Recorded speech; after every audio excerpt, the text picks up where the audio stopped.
وكفى بالله شهيدا. اللهم صل على محمد وعلى آل محمد كما صليت على إبراهيم وعلى آل إبراهيم إنك حميد مجيد. اللهم بارك على محمد وعلى آل محمد كما باركت على إبراهيم وعلى آل إبراهيم إنك حميد مجيد.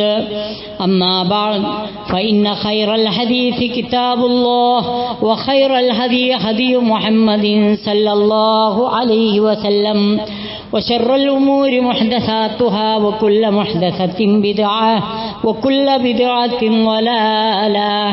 أيها الناس أوصيكم عباد الله وإياي أولا بتقوى الله.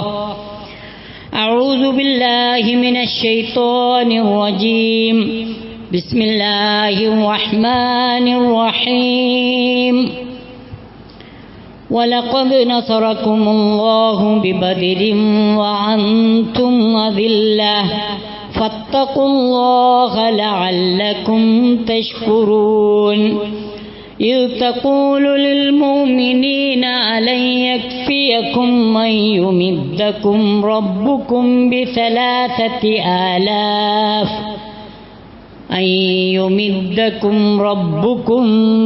بثلاثة آلاف من الملائكة منزلين.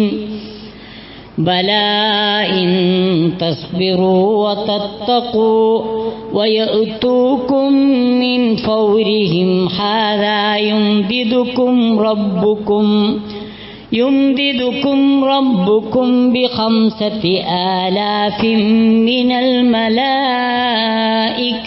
مسومين. സമാദരണീയരായ സത്യവിശ്വാസികളെ, മാന്യ സത്യവിശ്വാസിനികളെ, അള്ളാഹുവിൻ്റെ വിധിവിലക്കുകൾ മാനിച്ച് അവൻ്റെ ഇഷ്ടാനിഷ്ടങ്ങൾ ജീവിതത്തിൽ പകർത്തി ധർമ്മനിഷ്ഠയോടെ ജീവിക്കാൻ ശ്രദ്ധിക്കണമെന്ന് എന്നോടെന്ന പോലെ നിങ്ങളോടും ഞാൻ ആദ്യമേ ഉണർത്തുകയും തഖ്വ കൊണ്ട് വസിയ്യത്ത് ചെയ്യുകയും ചെയ്യുന്നു. സത്യവിശ്വാസികളായ നാം പരിപാവനമായ വ്രതാനുഷ്ഠാന നാളുകളിലൂടെയാണ് നീങ്ങിക്കൊണ്ടിരിക്കുന്നത്. ഒരു സത്യവിശ്വാസിയിൽ സമൂലമായ വിശുദ്ധിയും പരിവർത്തനവും ഉണ്ടാക്കുന്ന സവിശേഷമായ ഇബാദത്താണ് റമളാനിലെ വ്രതാനുഷ്ഠാനം എന്ന് നമുക്കറിയാം. എല്ലാ അർത്ഥത്തിലും മനുഷ്യനെ വിശുദ്ധി കൈവരിക്കാൻ നോമ്പ് പ്രേരിപ്പിക്കുന്നുണ്ട്. ഹൃദയവിശുദ്ധിയാണ് തഖ്വക്ക് പ്രചോദനമേകുന്നത് എന്ന് നാം കഴിഞ്ഞ ഖുത്ബയിലൂടെ മനസ്സിലാക്കുകയുണ്ടായി. അമലുകൾ സ്വീകരിക്കപ്പെടുക ആ ഹൃദയവിശുദ്ധി പരിഗണിച്ചുകൊണ്ടാണ്, അഥവാ തഖ്വയുടെ അടിസ്ഥാനത്തിലാണ്. തഖ്വയുടെ യഥാർത്ഥ ഉത്ഭവ കേന്ദ്രം, അതുണ്ടാകേണ്ട സ്ഥാനം ഹൃദയമാണ് എന്ന് റസൂൽ തിരുമേനി സല്ലല്ലാഹു അലൈഹി വസല്ലം നമ്മളെ പഠിപ്പിച്ചിട്ടുണ്ട്. ആ ഹൃദയ വിശുദ്ധി ഉള്ള സത്യവിശ്വാസിയെ സംബന്ധിച്ചിടത്തോളം തെറ്റുകുറ്റങ്ങളോട് ആ സത്യവിശ്വാസി അകലം കീപ്പുകയും, വിശുദ്ധ ഖുർആനിൽ കല്ലാ ബൽ റാന അലാ ഖുലൂബിഹിം മാ കാനൂ യക്സിബൂൻ എന്ന് 83-ാമത്തെ സൂറയായ സൂറത്തുൽ മുത്തഫിഫീനിൽ അള്ളാഹു വിവരിക്കുന്നുണ്ട്. അള്ളാഹുവിനെ മറന്ന് ധിക്കാരിയായി ജീവിക്കുകയും ഏത് പാതകവും ചെയ്യാൻ പറ്റിയ പാകത്തിൽ മനുഷ്യൻ്റെ മനസ്സ് മാറുകയും നല്ലതിനെയൊക്കെ വ്യാജമാക്കുകയും ചെയ്യുന്ന ഒരു പ്രകൃതം. അത് അന്ത്യനാളിൽ കൂടി വരുന്ന അതിൻ്റെ പ്രതിഫലനങ്ങളും പരിണിത ഫലങ്ങളുമാണ് സത്യത്തിൽ നമ്മളിപ്പോൾ സമൂഹത്തിൽ കണ്ടുകൊണ്ടിരിക്കുന്നത്. കുഞ്ഞു മനസ്സുകൾ പോലും വളരെ കഠിനമാകുന്നു. എന്തിന് ഞാൻ നന്മ ചെയ്യണം എന്ന രൂപത്തിൽ ചിന്തിക്കുന്നു. മാതാപിതാക്കളോടും ഗുരുജനങ്ങളോടുമുള്ള ആ ബഹുമാനവും ഇഷ്ടവുമൊക്കെ അവർ വലിച്ചെറിയും. സമൂഹത്തിൽ തൻ്റെ സുഖം മാത്രം ലക്ഷ്യം വെച്ച് താന്തോന്നിയായി ജീവിക്കാൻ ലിബറലിസത്തിൻ്റെ പേരിൽ നമ്മളുടെ ചെറുപ്പം തയ്യാറായി വരും. അതിൻ്റെ പരിണത ഫലങ്ങളാണ് നമ്മളിപ്പോൾ കണ്ടുകൊണ്ടിരിക്കുന്നത്. അതേക്കുറിച്ചാണ് ഖുർആൻ പറഞ്ഞത്, കല്ലാ ബൽ റാന അലാ ഖുലൂബിഹിം മാ കാനൂ യക്സിബൂൻ. അവർ ചെയ്യുന്ന തിന്മകൾ അവരുടെ ഹൃദയത്തിൻ്റെ മേൽ വല്ലാതെ കറ പുരണ്ട അവസ്ഥയിലാക്കിയിരിക്കുന്നു. അതിനെതിരെയുള്ള ഒരു ധർമ്മസമരമാണ് യഥാർത്ഥത്തിൽ വിശ്വാസികൾ നോമ്പിലൂടെ ചെയ്യുന്നത്. അപ്പോൾ ആ ഹൃദയ വിശുദ്ധി കൈവരുമ്പോൾ അവിടെ അള്ളാഹുവിൻ്റെ ഇഷ്ടാനിഷ്ടങ്ങളെ മാനിക്കാൻ ഒരു വിശ്വാസിക്ക് സാധിക്കുന്നു. ഹലാൽ ഹറാമുകളുടെ അതിർവരമ്പുകൾ കൃത്യമായി ജീവിതത്തിൽ പാലിക്കാൻ ഒരു വിശ്വാസിക്ക് സാധിക്കുന്നു. കാരണം ആ അള്ളാഹു അക്ബറിൻ്റെ കൃത്യമായ അർത്ഥവും ആശയവും അവൻ്റെ മനസ്സ് ഉൾക്കൊള്ളും. അപ്പോൾ അവിടെ റബ്ബ് മാത്രമാണ് വലുത്. ആ റബ്ബിൻ്റെ ശാസനയാണ് അവനെ സംബന്ധിച്ചിടത്തോളം ഏറ്റവും പ്രധാനം. അതിനിടയ്ക്ക് എന്ത് തന്നെ പ്രലോഭനങ്ങളും പ്രകോപനങ്ങളും ഉണ്ടായാലും ആ റബ്ബിൻ്റെ കൽപ്പനകൾക്കെതിരെ പ്രവർത്തിക്കാൻ ഒരു വിശ്വാസി മുതിരുകയില്ല. അത്തരത്തിലുള്ള ഒരു മനസ്സ് വിശ്വാസിക്ക് സംജാതമായപ്പോഴാണ് ബദറില് വിശ്വാസികൾക്ക് വിജയം കിട്ടിയത്. ബദർ എല്ലാ കൊല്ലവും റമളാനിൽ ഒരു ആദ്യത്തെ 10 കഴിഞ്ഞാൽ നമ്മൾ ബദറിനെ കുറിച്ച് ചിന്തിക്കാറുണ്ട്, അനുസ്മരിക്കാറുണ്ട്, പറയാറുണ്ട്. മാത്രമല്ല സമൂഹത്തിൽ നോക്കുകയാണെങ്കിൽ ഒരു പാടാറുമുണ്ട്. അവർക്ക് ബദർ പാട്ടാണ്. എന്തിനാ ബദരീങ്ങൾ ഉണ്ടായത് എന്ന് ചോദിച്ചാൽ പച്ചക്ക് വയല് പറയുന്ന ആളുകളുണ്ട്. അത് ഞങ്ങൾക്ക് തേങ്ങാച്ചോറ് തിന്നാൻ തന്നെ, വേറെന്തിനാ? ആ പേരും പറഞ്ഞിട്ട് അറക്കാനും ഇറച്ചി തിന്നാനും ചോറ് തിന്നാനും ഒക്കെ തന്നെ. അല്ലെങ്കിൽ എന്തിനാ ഇപ്പം പടച്ചോനിങ്ങനെ കുറച്ച് ആൾക്കാരെ ബദറിലേക്ക് വരുത്തിയിട്ട് വേണോ മുസ്ലിങ്ങൾക്ക് വിജയം കൊടുക്കാൻ എന്ന് പച്ചക്ക് വയലു പറയുന്ന ആളുകളുണ്ട്. അങ്ങനെ ബദറിനെ തങ്ങളുടേതായ താല്പര്യങ്ങൾക്ക് വേണ്ടി വളച്ചൊടിക്കുന്ന ആളുകളുണ്ട് എന്നത് നമുക്കറിയാം. അതേ സമയത്ത് ബദർ സത്യവിശ്വാസികൾക്ക് എന്നും ഒരു ആവേശമാണ്, അതൊരു പ്രചോദനമാണ്, അത് വലിയ പാഠമാണ്. ഭൗതികമായ എല്ലാ മാനദണ്ഡങ്ങളെയും മറികടന്നുകൊണ്ടാണ് ബദറിൻ്റെ ജയം മുസ്ലിമീങ്ങൾക്ക് കൈവരിക്കാൻ സാധിച്ചത്. കാരണം ബദറിൽ ഏറ്റുമുട്ടുമ്പോൾ വിശ്വാസികൾ തുലോം കുറവാണ്. 300 ചില്ലാനം ആളേ ഉള്ളൂ, നമുക്കറിയാം. മറ്റവര് ശത്രുപക്ഷം ഇതിൻ്റെ 2 ഇരട്ടിയിലധികമാണ്. അവർ 1000-ലധികം വരുന്ന സൈന്യമുണ്ട്. അവർക്ക് 600 ഒട്ടകങ്ങളുണ്ട്, 100 കുതിരയുണ്ട്, സായുധ സൈന്യമുണ്ട്, സുസംഘടിതമായ ഒരു ജനപദം അവരുടെ പിന്നിൽ അടിയുറച്ചിട്ടുണ്ട്. വിശ്വാസികളെ സംബന്ധിച്ചിടത്തോളം ഇതൊന്നുമില്ല. 2 കുതിര, 7 ഒട്ടകം, ഇങ്ങനെ പരിമിതമായ സൗകര്യങ്ങൾ.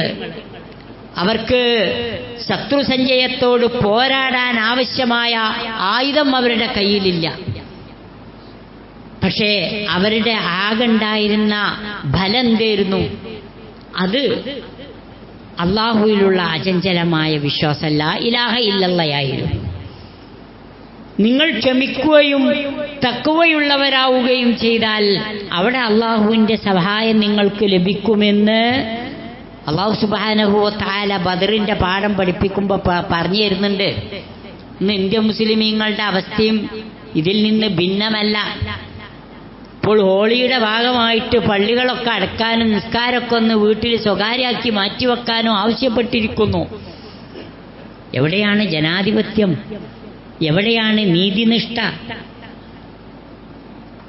ആലോചിച്ചു നോക്കണം നിങ്ങൾ, അത്തരം ഒരു നാട്ടിലാണ് നമ്മളും ജീവിക്കുന്നത്. ഇവിടെയും ബദർ നമുക്ക് ഒരു സന്ദേശം നൽകുന്നുണ്ട്. 13 കൊല്ലക്കാലം മക്ക ജീവിതകാലത്ത് അള്ളാഹുവിന്റെ റസൂലും സഹാബത്തും പരമാവധി ക്ഷമിച്ചു. അവർക്ക് അല്ലാഹു സുബ്ഹാനഹു വ തആല ആ സമയത്തൊക്കെ ക്ഷമിക്കാനാണ് ആവശ്യപ്പെട്ടത്. സുമയ്യ റളിയല്ലാഹു അൻഹയുടെ ഗോപ്യമായ ഭാഗത്തുകൂടെ കുന്തം കയറ്റിയിട്ട് അങ്ങനെ പീഡന പർവം ഓരോ സത്യവിശ്വാസികളും അനുഭവിക്കേണ്ടി വന്നു. അമ്മാർ ഇബ്നു യാസിറിന്റെയും യാസിർ കുടുംബത്തിന്റെയും ആ വളരെ വേദനാജനകമായ നിർദ്ദയമായ ശത്രുക്കൾ അഴിച്ചുവിട്ട മർദ്ദനങ്ങള് അവിടെ അനുഭവിക്കേണ്ടി വന്നിട്ടുണ്ട്. അള്ളാഹുവിന്റെ റസൂലിനിങ്ങനെ മാറി നിന്നിട്ട് സ്വബ്റൻ യാ ആല യാസിർ, ആലു യാസിർ, യാസിർ കുടുംബമേ നിങ്ങൾ ക്ഷമിച്ചാലും നിങ്ങൾക്കാണ് സ്വർഗമെന്ന് പറയാൻ മാത്രമേ കഴിഞ്ഞുള്ളൂ. അവർ ക്ഷമിക്കുകയാണ് ചെയ്തത്. ആവുന്ന രൂപത്തിലെങ്ങാനും മക്കയിൽ ഒന്ന് പ്രതികരിക്കാൻ അനുവാദം കിട്ടിയിരുന്നെങ്കിൽ എന്ന് ആഗ്രഹിച്ചവരുണ്ടായിരുന്നു. പക്ഷെ അങ്ങനെ അനുവാദം കൊടുത്തില്ല. അവസാനം അവർ ആ ആദർശ സംരക്ഷണത്തിനു വേണ്ടി ഉറ്റവരെയും ഉടയവരെയും മക്കയിൽ ഉപേക്ഷിച്ച് അവർ അത്യധ്വാനം ചെയ്തുണ്ടാക്കിയ ധനവും സമ്പാദ്യവും ഒക്കെ അവിടെ വിട്ടേച്ച് മദീനയിലേക്ക് വിശുദ്ധ പലായനം ചെയ്തു. അതിൻ്റെ മുമ്പ് ആഫ്രിക്കൻ കൺട്രിയായിരുന്ന എത്യോപ്യയിലേക്ക് പോയിട്ടുണ്ട്. ത്വായിഫിലേക്ക് അള്ളാഹുവിന്റെ പ്രവാചകൻ യാത്ര പോയിട്ടുണ്ട്. ആദർശത്തിന്റെ സംരക്ഷണത്തിനു വേണ്ടി. ആദർശമായിരുന്നു വലുത്. അവസാനമാണ് മദീനയിലേക്ക് വിശുദ്ധ പലായനം നടത്തുന്നത്. ആ മദീനയിൽ വിശ്വാസികൾ സമാധാനത്തോടെ തങ്ങളുടെ ആദർശം നെഞ്ചിലേന്തിക്കൊണ്ട് ജീവിക്കുന്നുണ്ട്. അതിനനുവദിച്ചാൽ ഈ ഇസ്ലാം ഇവിടെ വളരും എന്ന് മനസ്സിലാക്കിയ, അത് ഒരു തരത്തിലെ ക്രൂരമായ ഒരു ഇസ്ലാമോഫോബിയ തന്നെയാണ് അവസാന യുദ്ധത്തിലേക്ക് എത്തിച്ചത്. നമുക്കറിയാവുന്ന കാര്യമാണ്. ആ സന്ദർഭത്തിൽ വലിയ ഒരു കച്ചവട സംഘം രൂപീകരിച്ച് അതിൽ നിന്ന് കിട്ടുന്ന 50,000-ഓളം സ്വർണ്ണ നാണയങ്ങളുടെ ലാഭവും അതിലേറെ പണത്തിന്റെ ലാഭവും മുസ്ലിമീങ്ങളുടെ നാരായ വേരെറുക്കാൻ ഉപയോഗിക്കാൻ അവർ മെനക്കെടുന്നു എന്ന് കണ്ടപ്പോഴാണ് അതിനെ പ്രതിരോധിക്കാൻ അള്ളാഹുവിന്റെ റസൂലും സഹാബത്തും തീരുമാനിച്ചത്. അവസാനം മദീനയിലേക്ക് അവർ യുദ്ധത്തിന് വരാതിരിക്കാൻ വേണ്ടിയാണ് അവിടെ നിന്ന് ഏകദേശം ഇന്നത്തെ റോഡ് മാർഗം ബൈ റോഡ് വഴി ഏകദേശം ഒരു 102 കിലോമീറ്റർ മദീനയിൽ നിന്നും ദൂരമുള്ള ബദറിലേക്ക് അവരോട് വരാൻ പറഞ്ഞത്. അവിടെ വെച്ച് നമുക്ക് കാണാമെന്ന് പറഞ്ഞത്. അപ്പോഴാണ് വിശ്വാസികൾക്ക് ഒരു ഏറ്റുമുട്ടാനുള്ള സായുധമായ സംഘട്ടനത്തിനുള്ള ഒരു അനുവാദം അല്ലാഹുവിൽ നിന്ന് കിട്ടുന്നത്. أذن للذين يقاتلون بأنهم ظلموا وإن الله على نصرهم لقدير.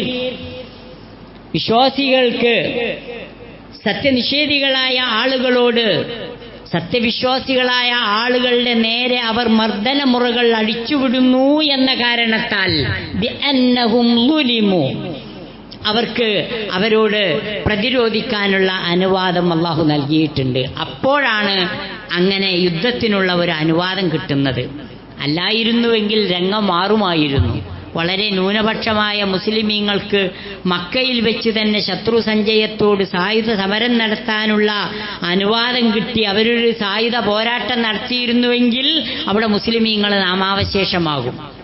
മാത്രമല്ല മക്കൾക്ക് ബാപ്പയോട് മക്കൾക്കൊക്കെ നേർക്ക് നേരെ പോരാടേണ്ടി വരും. അതിന്റെ പരിണത ഫലം വളരെ ദുഷ്ടകരമായിരിക്കും. അതുകൊണ്ട് അല്ലാഹു സുബ്ഹാനഹു വ തആല വിശ്വാസികൾക്ക് അവിടെ വെച്ചൊരു പോരാട്ടത്തിന് അനുവാദം കൊടുത്തില്ല. താരതമ്യേന മുസ്ലിമീങ്ങൾ ശക്തിപ്പെട്ടു. അപ്പോൾ വീണ്ടും അവരെ ഉന്മൂലനാശം വരുത്താൻ വേണ്ടിയുള്ള ശ്രമം ശത്രുപക്ഷത്തു നിന്ന് വന്നപ്പോൾ അല്ലാഹു സുബ്ഹാനഹു വ തആല പറഞ്ഞു, ഇനി നിങ്ങൾക്ക് ശത്രുക്കളോട് നേരിട്ട് തന്നെ പോരാടാം. അങ്ങനെയാണ് നബി തിരുമേനി സല്ലല്ലാഹു അലൈഹി വസല്ലം മുസ്ലിമീങ്ങളുമായി ഒന്നിച്ച് ബദറിലെത്തുന്നത്. വെറും 313 പേര്, 240 അൻസാറുകളും ബാക്കി മുഹാജിറുകളും, 2 കുതിരയും 70 ഒട്ടകവുമായിരുന്നു വിശ്വാസികൾക്കുണ്ടായിരുന്നത്. ആ ഒട്ടകത്തെ 3 ആളുകൾ വീതമാണ് സവാരിക്ക് വേണ്ടി ഉപയോഗിച്ചിരുന്നത്. 3 ആൾക്ക് ഒരു ഒട്ടകം എന്നുള്ള രൂപത്തിൽ. ഉടുതുണിക്ക് മറുതുണിയില്ലാത്ത വിശ്വാസി സമൂഹം. അല്ലാഹു സുബ്ഹാനഹു വ തആല പറഞ്ഞു, വലഖദ് നസറകുമുല്ലാഹു ബിബദ്രിൻ വഅൻതും അദില്ല. നിങ്ങൾ വളരെ നിസ്സാരരായിരുന്നു, വളരെ പതിതരായിരുന്നു, പക്ഷെ അല്ലാഹു സുബ്ഹാനഹു വ തആല നിങ്ങളെ സഹായിച്ചു. ഫത്തഖുല്ലാഹ ലഅല്ലകും തഷ്കുറൂൻ. അല്ലാഹുവിന് നന്ദി ചെയ്ത് ധർമ്മനിഷ്ഠയുള്ളവരായി നിങ്ങൾ ജീവിക്കാൻ വേണ്ടിയാണത്. إذ تقول للمؤمنين ألن يكفيكم أن يمدكم ربكم ب3,000 من الملائكة منزلين. അള്ളാഹുവിൻ്റെ പ്രവാചകൻ ആ ബദറിൽ അള്ളാഹുവിൻ്റെ സഹായം കിട്ടാൻ വേണ്ടി കരൾ കരിഞ്ഞു മണക്കുന്ന രൂപത്തിൽ പ്രവാചകൻ സുജൂദിൽ കിടന്ന് പ്രാർത്ഥിക്കുകയായിരുന്നു എന്നാണ് സ്വഹാബത്ത് പറയുന്നത്. പ്രവാചകന്റെ തോളിൽ നിന്ന് അവിടുന്ന് ധരിച്ചിരുന്ന തട്ടമൊക്കെ ചാടിപ്പോയിരുന്നു. പക്ഷെ അതുപോലും പ്രവാചകൻ അറിഞ്ഞില്ല.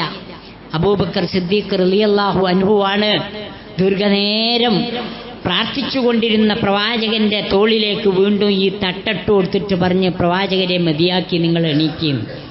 അപ്പോഴാണ് അള്ളാഹുവിൻ്റെ പ്രവാചകൻ പറഞ്ഞത്, ബദറിൽ നമുക്കാണ് വിജയമെന്ന് അള്ളാഹു അറിയിച്ചിട്ടുണ്ട്. അള്ളാഹു മലക്കുകളെ ഇറക്കിയിട്ട് നമ്മെ സഹായിക്കുമെന്ന് അള്ളാഹു നമ്മെ അറിയിക്കുന്നുണ്ട് എന്ന് അള്ളാഹു സുബ്ഹാനഹു വ തആല അറിയിച്ചതായി പ്രവാചകൻ സല്ലല്ലാഹു അലൈഹി വസല്ലം അബൂബക്കർ സിദ്ദീഖ് റളിയല്ലാഹു അൻഹുവിനോട് പറഞ്ഞു. അതാണ് ഈ ആയത്ത് സൂചിപ്പിക്കുന്നത്. ബലാ ഇൻ തസ്ബിറു വതത്തഖൂ വയഅതൂകും മിൻ ഫൗരിഹിം ഹാദാ യുംദിദുകും റബ്ബുകും ബി5,000 മിനൽ മലായികത്തി മുസവ്വിമീൻ. അല്ലാഹു സുബ്ഹാനഹു വ തആല തുടരെ 5000-ഓളം വരുന്ന മലക്കുകളെ നിങ്ങൾക്ക് ഇറക്കി നിങ്ങളെ സഹായിക്കും. അങ്ങനെ വരുമ്പോൾ ശത്രുപക്ഷത്തിൻ്റെ ആയുധത്തിനോ ആൾബലത്തിനോ മറ്റ് ഏത് ശക്തിക്കും ഒരു രക്ഷയുമില്ലാത്ത അവസ്ഥയെത്തും. പ്രവാചകൻ സല്ലല്ലാഹു അലൈഹി വസല്ലമ ഒരു പിടി മണൽ വാരിയിട്ട് ശത്രു സഞ്ചയത്തിന്റെ മുഖത്തേക്കെറിഞ്ഞത് അല്ലാഹു സുബ്ഹാനഹു വ തആല നമ്മെ പഠിപ്പിക്കുന്നുണ്ട്. അള്ളാഹു കൽപ്പിച്ചതനുസരിച്ചാണ് ആ മണൽപ്പിടി വാരിയിട്ട് ശത്രു സഞ്ചയത്തിന്റെ മുഖത്തേക്കെറിഞ്ഞത്. ഷാഹത്തിൽ ഉജൂഹി എന്ന് പറഞ്ഞിട്ട്, ഈ മുഖങ്ങളൊക്കെ വികൃതമാകട്ടെ എന്ന് പറഞ്ഞ് ഖുർആൻ അതിനെപ്പറ്റി പറഞ്ഞത്, വമാ റമൈത ഇദ് റമൈത വലാകിന്നല്ലാഹ റമ. എറിയുക എന്ന ആ ഒരു പ്രക്രിയ മാത്രമാണ് പ്രവാചകന്റെ കരങ്ങളിൽ നിന്നുണ്ടായിട്ടുള്ളത്. പക്ഷേ ആ എറിഞ്ഞ മണൽത്തരികളുണ്ടല്ലോ, മുഴുവൻ ശത്രു സഞ്ചയത്തിൻ്റെയും കണ്ണിൽ പതിച്ചത് അള്ളാഹുവിൻ്റെ സഹായം കൊണ്ടാണ്. യഥാർത്ഥത്തിൽ താങ്കളല്ല അവിടെ എറിഞ്ഞത്. ആ പറഞ്ഞതിൻ്റെ അർത്ഥം അതാ. വലാകിന്നല്ലാഹ റമാ, അള്ളാഹുവാണ് എറിഞ്ഞത്. ആ രൂപത്തിൽ അല്ലാഹു സുബ്ഹാനഹു വ തആല വിശ്വാസികളെ സഹായിച്ചു എന്നത് ബദർ നമുക്ക് നൽകുന്ന ഒരു വലിയ പാഠമാണ്. നാം കേട്ട ഉമൈർ ഇബ്നുൽ ഹുമാമിന്റെ കഥ ഇവിടെയാണ് കൂടുതൽ അനുസ്മരിക്കപ്പെടേണ്ടത്.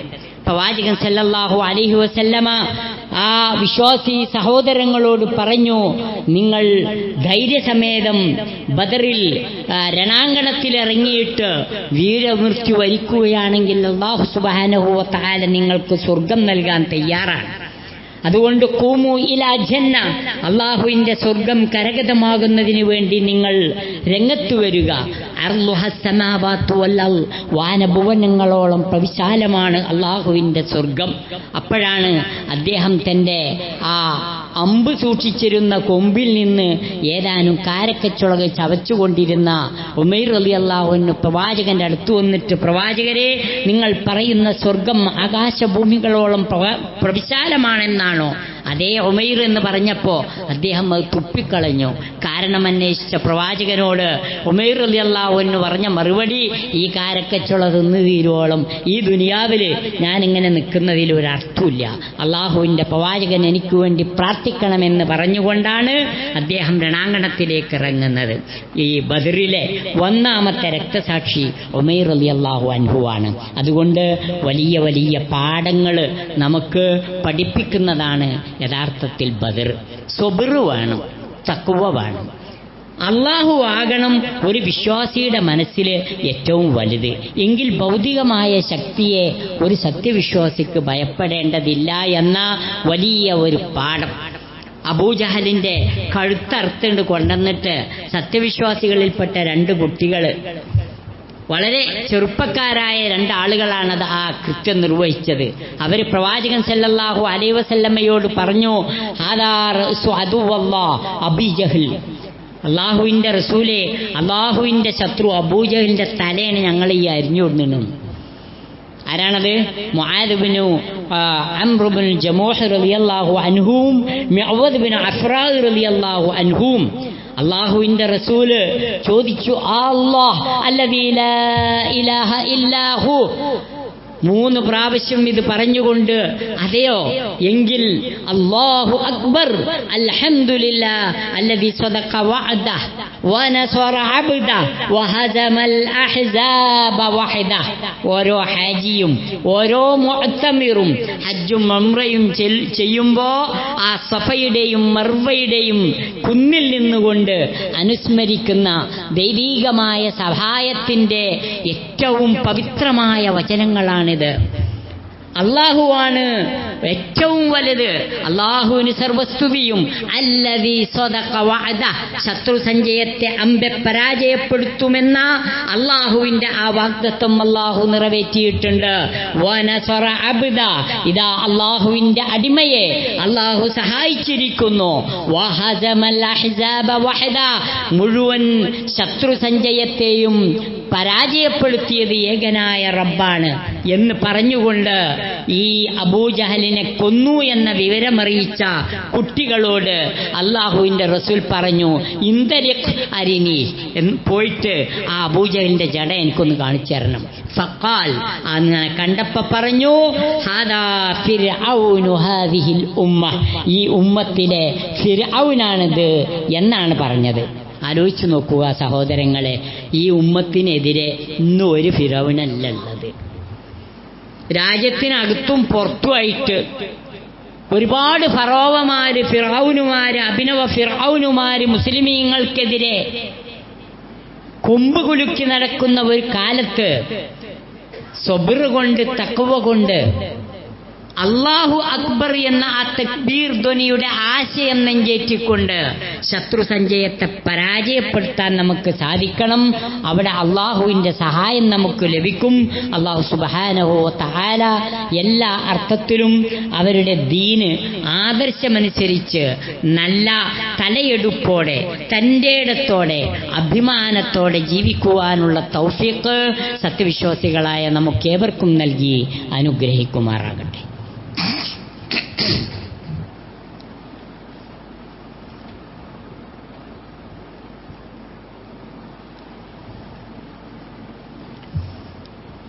അൽഹംദുലില്ലാഹ് അൽഹംദുലില്ലാഹില്ലദീ ഹദാനാ ലിഹാദാ വമാ കുന്നാ ലിനഹ്തദിയ ലൗലാ അൻ ഹദാനല്ലാഹ് വസ്സലാത്തു വസ്സലാമു അലാ റസൂലില്ലാഹ് വഅലാ ആലിഹി വസഹ്ബിഹി അജ്മഈൻ.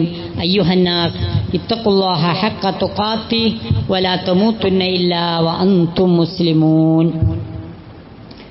അല്ലാഹുവെ സൂക്ഷിച്ചുകൊണ്ട് തഖ്വയോടെ ജീവിക്കാൻ ശ്രദ്ധിക്കണമെന്ന് എന്നോടെന്ന പോലെ നിങ്ങളോടും ഞാൻ ഒരിക്കൽ കൂടി ഉണർത്തുകയും ഉപദേശിക്കുകയും ചെയ്യുന്നു. ബദർ രണാങ്കണം സത്യവിശ്വാസികൾക്ക് നൽകുന്ന പാഠവും സന്ദേശവും വളരെ വലുതാണ്, പ്രധാനപ്പെട്ടതാണ്. മിൻഹാജിൽ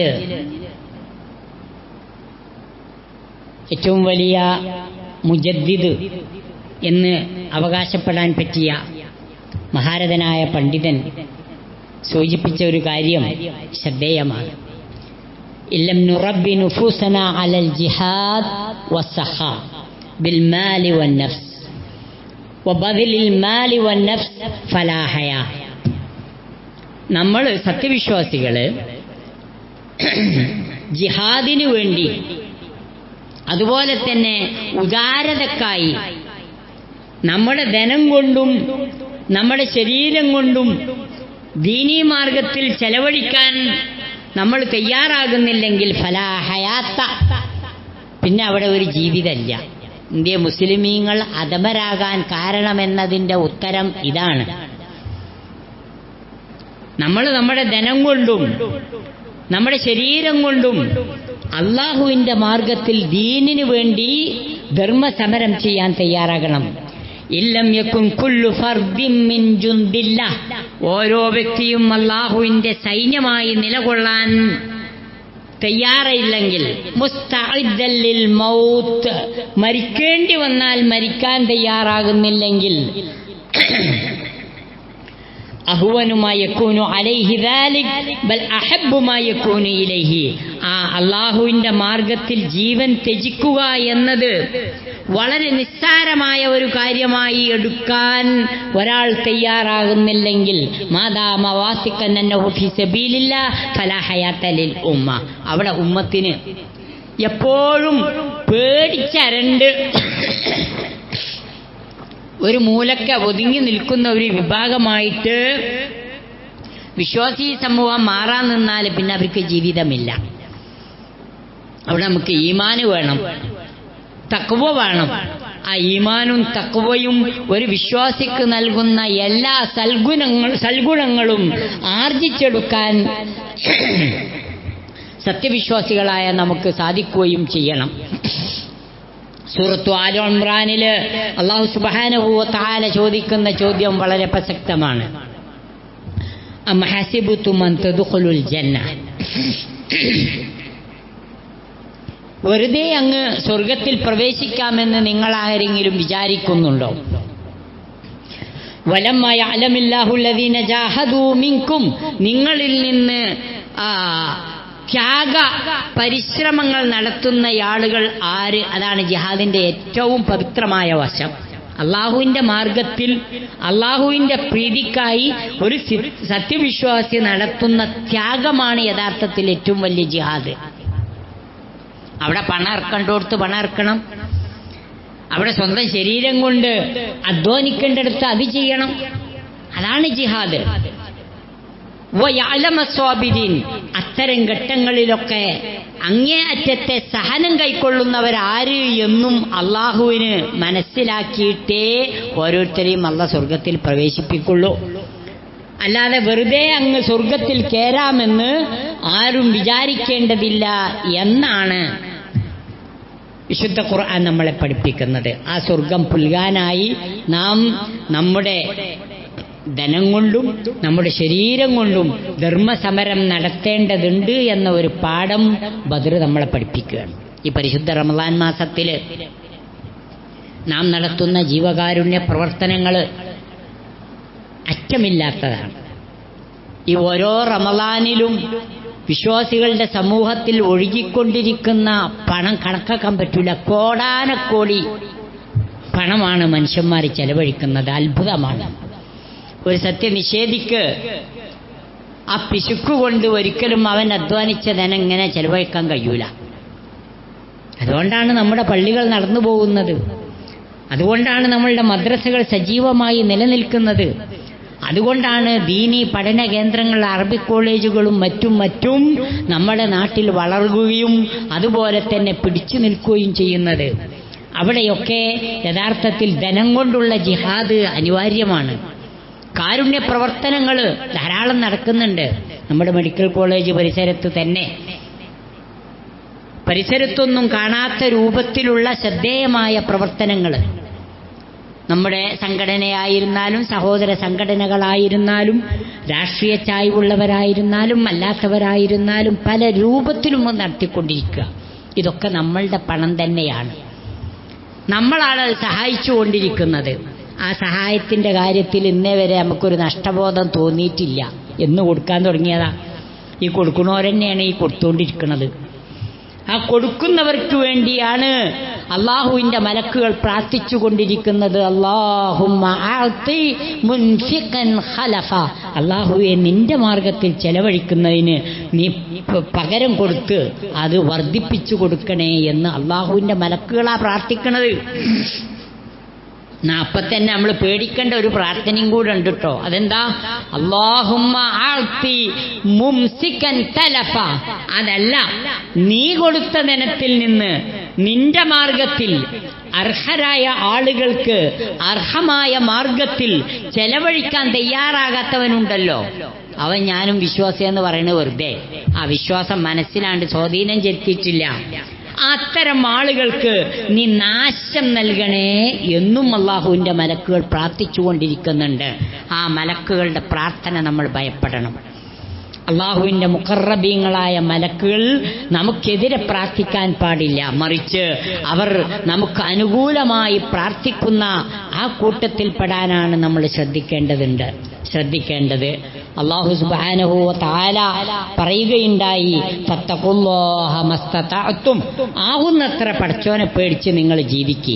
വസ്മഉ വ അത്തിഉ, അല്ലാഹുവിൻ്റെ ശാസനകൾക്ക് പ്രവാചകന്റെ കൽപ്പനകൾക്ക് നിങ്ങൾ ചെവി കൊടുക്കുകയും അത് അനുസരിക്കുകയും ചെയ്യുക.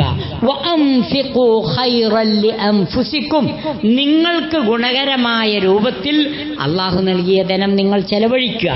എന്നാൽ വമൻ യൂഖ ശുഹ നഫ്സി, ആരാണോ തൻ്റെ മനസ്സിൻ്റെ പിശുക്കിൽ നിന്നും മനസ്സിനെ കാത്ത് സംരക്ഷിക്കാൻ കഴിവുള്ളവർ, ഫഉലൈക ഹുമുൽ മുഫ്ലിഹൂൻ, അവരെത്രേ വിജയികൾ.